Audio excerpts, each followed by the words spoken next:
Hey guys, welcome back. What we're going to do today is we're going to put out some poultry netting so I can get these pigs here out on pasture. What I tried to do a couple days ago is I tried to get them out on pasture just using the poly wire and temporary fence posts, which I'll show you in a second here.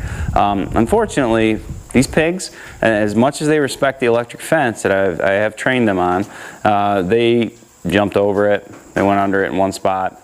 So what I decided to do was get the poultry netting, which I've seen a lot of videos on YouTube of people using them very successfully. And today we're going to set that up. I bought the poultry electric netting from Starkline. I actually found it on eBay. This is 82 feet long by 48 inches tall, and it's got 11 conductive wires on it. So hopefully this will keep the pigs in. We shall see. This is the area right outside my barn where I want the pigs to have access to pasture, and what we'll do is we'll actually periodically move them. As they root it up, we'll get them to a new patch of pasture.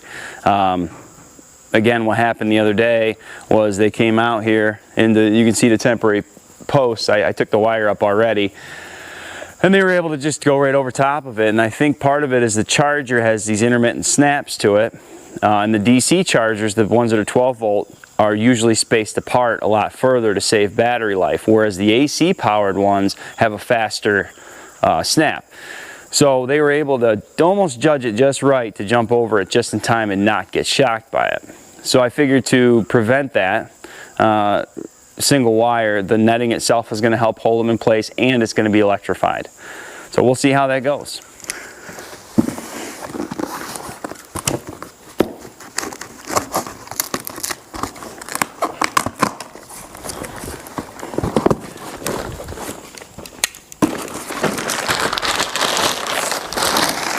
Now it looks like it came with little stakes, probably for the corners, I'm going to assume. And it also came with some connective poly tape, poly wire, and some different connectors. So what we'll do is we'll get it rolled out, and then we'll take a look at the instructions. I want to make a quick note about fence posts, the temporary fence post. These plastic ones here, I got these at Tractor Supply. I think they're $1.69, something like that. I was able to find these fiberglass ones. Tractor Supply doesn't have a great supply of them. Every now and then they'll get them in. We also have a store called Runnings. Just came into town, and they have these for $1.99. They're made of fiberglass, really heavy duty. The only problem with these is that the four line holders on here are spaced kind of far apart, and that is what's nice about these cheaper plastic ones, is that there's so many different places that you can put the wire into.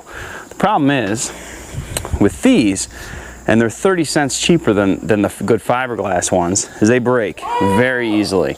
And you can see on this post here, these ones have already broken off, and I've probably had these for, I think, just this year I bought them, and just from being in the sun and the heat and the weather exposure, these things snap incredibly easy. Almost no pressure on that, and it breaks right off. If you buy these, they will not last you a year. I would highly recommend looking at something a little heavier duty, like the fiberglass ones. They seem to be holding up a lot better. I just noticed this, these posts that come in with these kits are actually pretty heavy duty. They're made of fiberglass, and they got the 2 feet on the bottom, which really should help hold in the corners.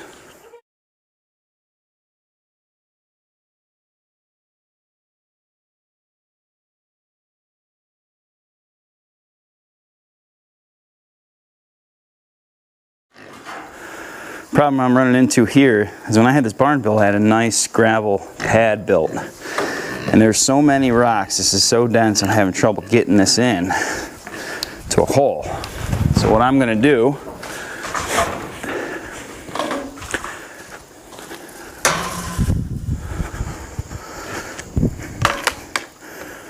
I'm going to take my pinch bar here, I'm going to find a hole, and I'm going to pound it in with a maul. Alright, so we're all set up now. I got my corner post in right here like I was saying. I had trouble getting that hole into place, but I just pounded a metal stake in there and made the hole, and got it in there nice and tight. I also tied off this corner to one of the stakes that came in the box, so it should give me pretty good strength in the corners.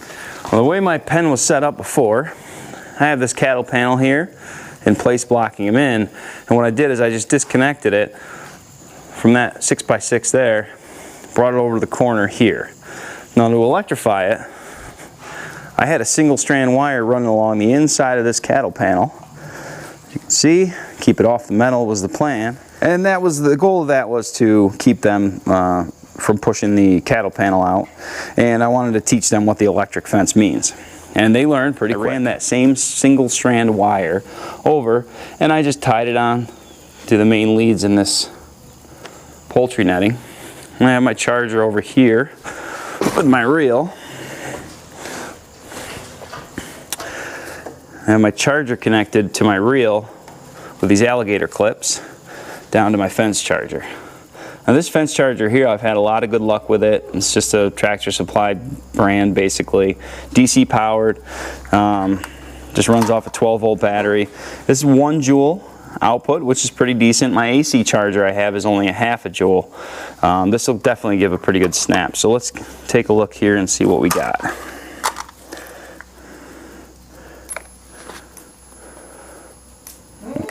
Okay, well that makes sense because the fence is actually laying on the ground a little bit right here. But just for fun, we'll do a check with my fence tester here. I'll get that probe in the ground and we'll take a look here, see what we got.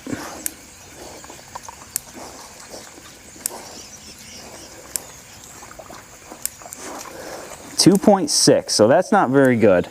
We should be getting somewhere in the 13 range on this charger. And a lot of it probably has to do with this leak here. So let's see if I can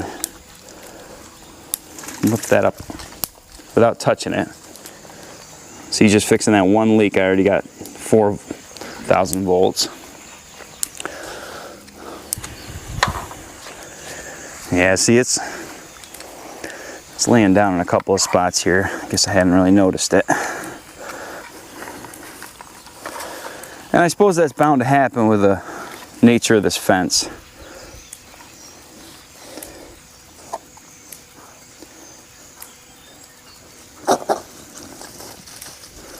Yeah, 3.2. See, that's not very good. Right, so what I ended up doing was I just reinforced this basically with these fiberglass posts, just to pick up. Because you want to keep that, the black at the bottom can touch the ground without a problem, but everything that's white above it can't, because it's going to short out your fence. So I did the best I could, supplemented all the runs with these temporary posts here. So I ended up putting 1, 2, 3, 4 in, just to kind of lift it up. And I think part of the problem is that there's a little bit of elevation change across this pasture here.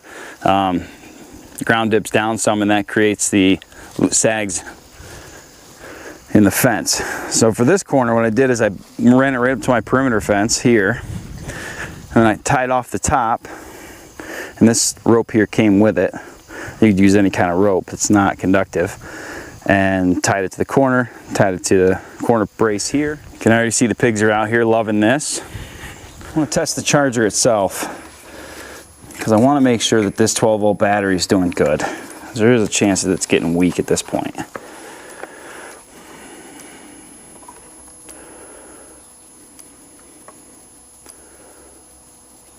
All right, so there's your number right there, 17,600 volts. It's coming out of this charger right now. So I'll unhook it real quick so I don't shock myself with 17,000 volts. Hook my alligator clips back up. And there's going to be a draw. I expect it to be quite a bit lower than that, but sure, I'd love to see it above 10,000. So let's give her a try. It's snapping right there on that rock, I betcha.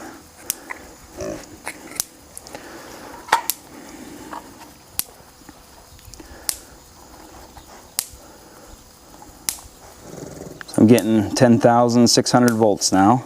Well, that's pretty much it. Thanks for watching. The pigs are happy. I'm happy. Looks like they're rooting around like they're supposed to be.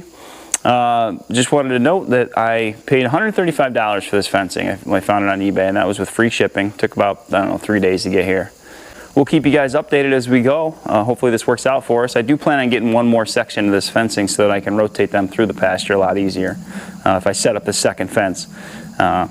before I tear this one down. It'll be a lot easier to rotate them through the fields.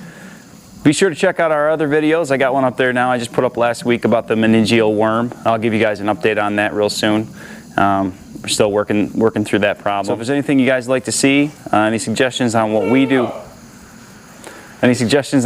here, or if you have any comments, you think maybe I'm doing something wrong, you got a better way to do it, I'd be more than happy to hear your responses, and I'll try to write back to you guys as soon as I can. All right, take care.